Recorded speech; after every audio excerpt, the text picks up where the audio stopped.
Assalamualaikum warahmatullahi wabarakatuh. Apa kabarnya anak-anakku semua hari ini? Mudah-mudahan kita semua sehat semuanya, tidak kurang satu apapun. Baik anak-anakku semuanya, alhamdulillah tidak terasa pembelajaran kita sudah hampir melewati bulan Juli. Artinya 2 pekan ini kita belajar luar biasa. Dan Pak Indra hargai semangat kalian top ya. Kita insya Allah tetap semangat untuk menuntut ilmu. Hari ini kembali kita belajar pembelajaran yang seru dan mengasyikkan. Apa itu? Matematika. Namun sebelum itu, mari kita berdoa terlebih dahulu dengan nafas basmalah. Bismillahirrahmanirrahim. Rabbi zidni ilman warzuqni fahman. Bismillahirrahmanirrahim. La yadurru ma'asmihi sayun fil ardi wa la fis sama'i wa huwas samiul alim. Baik, kita lanjutkan pembelajaran kita. Kalau sebelumnya di pelajaran 1 kita sudah belajar tentang bilangan bulat baik positif atau bilangan bulat negatif, maka saat ini kita akan masuk ke pelajaran 2. Ya, dilihat di buku paket kalian halaman 37 itu ada di pelajaran 2 ya. Nah, apa yang akan kita pelajari? Operasi hitung campuran. Operasi hitung campuran itu berarti dalam satu kalimat matematika ada penjumlahan, ada pengurangan, ada perkalian, ada pembagian. Tapi sebelum masuk ke operasi hitung campuran, kita pelajari terlebih dahulu dasar-dasarnya atau konsep dasarnya. Apa itu?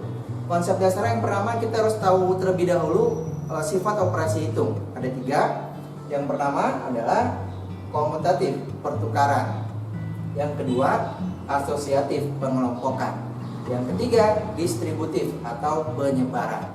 Nah, kita akan bahas satu persatu. Ini konsep dasar dulu sebelum kita nanti masuk ke operasi hitung yang sifatnya campuran tadi, mulai dari penjumlahan, pengurangan, kemudian perkalian, pembagian.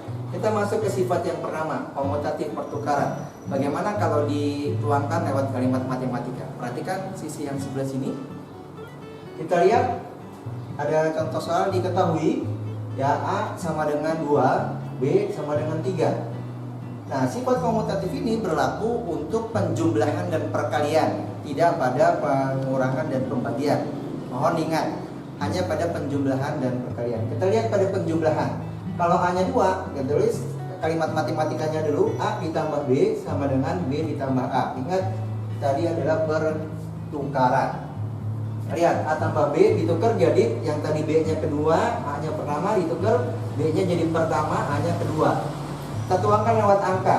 Ya, A-nya adalah 2, kita tulis 2, B-nya 3 sama dengan B-nya berapa? 3 ditambah 2, maka ya hasilnya antara ini dengan ini akan sama. Berapa hasilnya? Ini 5 sama dengan 5. Ini pada penjumlahan. Begitupun pada perkalian. Ya, akan sama aja. Kita lihat A dikali B sama dengan B dikali A. A nya berapa tadi? 2. B nya berapa? 3. Ya, B tadinya kedua jadi pertama, kita tukar. B nya itu 3, A nya 2. Hasilnya berapa? 6. Ini 6. Jadi kesimpulannya sifat komutatif itu berlaku pada penjumlahan dan perkalian. Mudah bukan? Di buku paket kalian ada contoh-contoh soal latihan yang sederhana terkait dengan sifat komutatif di halaman 42. Silahkan berlatih, cukup berlatih di rumah saja, tidak usah kirim tugas ke Pak Indra, Pak Holid atau Mr. Fidi. Dari Pak Indra itu nanti akan dilanjutkan oleh Pak Holid dan Mr. Fidi. Selamat berlatih.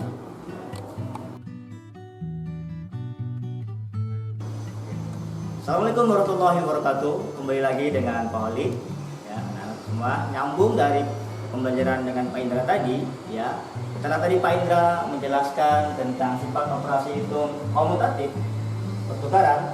Sekarang giliran Pak Holid untuk menjelaskan tentang sifat operasi hitung asosiatif atau pengelompokan, ya. Sama dengan komutatif, asosiatif juga hanya berlaku pada operasi hitung penjumlahan dan perkalian, tidak berlaku pada pengurangan dan pembagian. Yuk kita langsung coba lihat contohnya bagaimana sifat operasi hitung asosiatif diaplikasikan dalam pengerjaan soal berikut.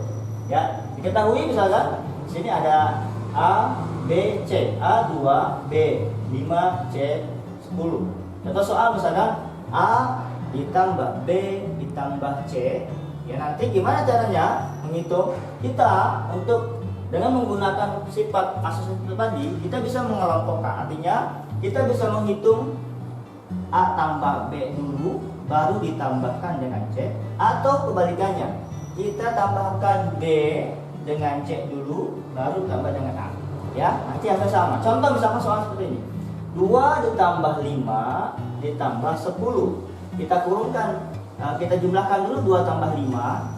Nanti hasilnya ditambah dengan 10. Atau kebalikannya, kita tambahkan dulu 5 dengan 10 baru ditambah 2. Sehingga nanti dengan yang ini misalkan 2 ditambah 5, ini hasilnya berapa? 7 ditambah 10. Ya, yang ini berapa? Berarti ini 2 ditambah 15. Berapa hasilnya? Ya, hasilnya sama. Ini 17, di sini juga 17. Hasilnya sama, ya. Jadi kalian boleh mengelompokkan A dengan B dulu, baru tambah C, atau B dengan C dulu, baru tambah A. Gitu ya. Nah, sekarang bagaimana dengan perkalian? Ya, hampir sama pengerjaannya. Misalkan ada soal 2 kali 5 kali 10. Nah, kita mau mengerjakan yang sebelah kiri dulu. Kita kalikan dulu 2 dikali dengan 5. Ya. Setelah diketahui hasilnya baru kalikan dengan 10. Atau mau 5 dikali 10 dulu, berapa hasilnya, baru kalikan 2. Yuk kita sama-sama hitung. 2 kali 10, ya, 10 dikalikan dengan 10 lagi, sini turun. Yang ini juga sama, ya. Ini masih tetap 2. Ini 5 kali 10 berapa hasilnya? 50, ya. Sehingga di sini 10 kali 10 berapa hasilnya? 100, ya. Sini juga 2 dikali 50 hasilnya juga 100. Ya, ternyata mudah ya. Itulah sifat operasi hitung asosiatif. Selamat mencoba. Jangan malas untuk terus berlatih sehingga kalian akan terbiasa dengan soal-soal seperti ini. Ciao, assalamualaikum warahmatullahi wabarakatuh. Assalamualaikum warahmatullahi wabarakatuh. Apa kabar teman-teman semua? Semoga selalu sehat selalu dan dalam keadaan yang luar biasa. Baik, hari ini ketemu lagi dengan Mr. Vidi.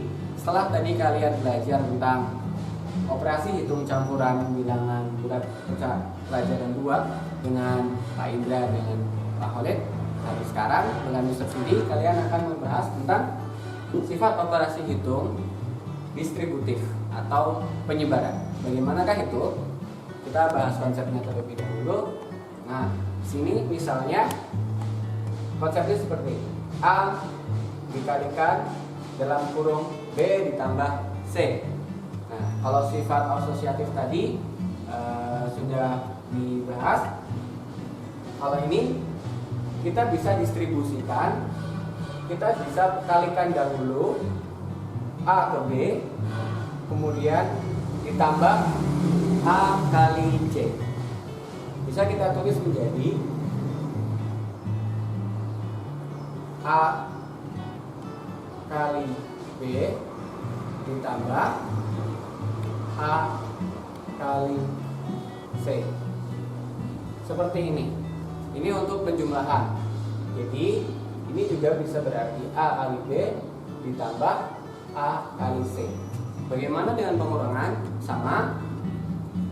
Ya, pengurangan A kali B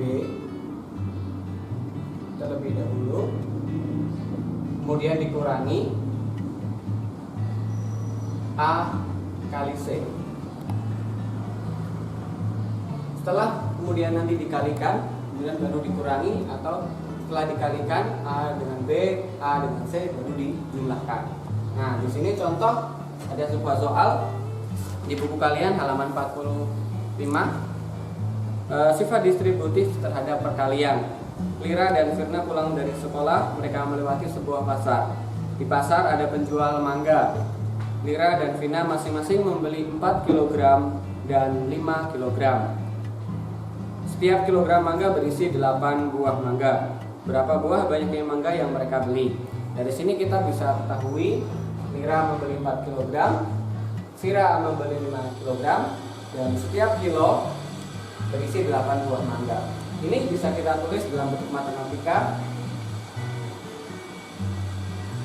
berikut. Artinya jika setiap kilonya 8 mangga, nanti semuanya dikalikan, kalau dijumlahkan 4 tambah 5 A, B, dan C. Jadi konsep penjumlahan. Nah, kita bisa lakukan perkalian dahulu dengan sifat distributif atau penyebaran tadi. Yang pertama 8 kali 4, baru nanti ditambahkan, ini 8 kali 4, baru ditambahkan 8 kali 5. Perkalian kita lakukan 8 kali 4 32, ditambah 8 kali 5 40, maka hasilnya 72 buah mangga. Seperti itu. Oke. Tadi adalah cara mengerjakan soal menggunakan sifat distributif pada penjumlahan. Nah, bagaimana dengan sifat distributif pada soal pengurangan? Berikut caranya. Perhatikan baik-baik. Di sini ada contoh soal 5 kali dalam kurung 7 dikurangi 3. Nah, kalau biasanya kita akan kerjakan yang di dalam kurung dahulu, kita kurangi dulu. Dengan sifat distributif kita bisa melakukan perkalian dahulu. Yang pertama 5 kali 7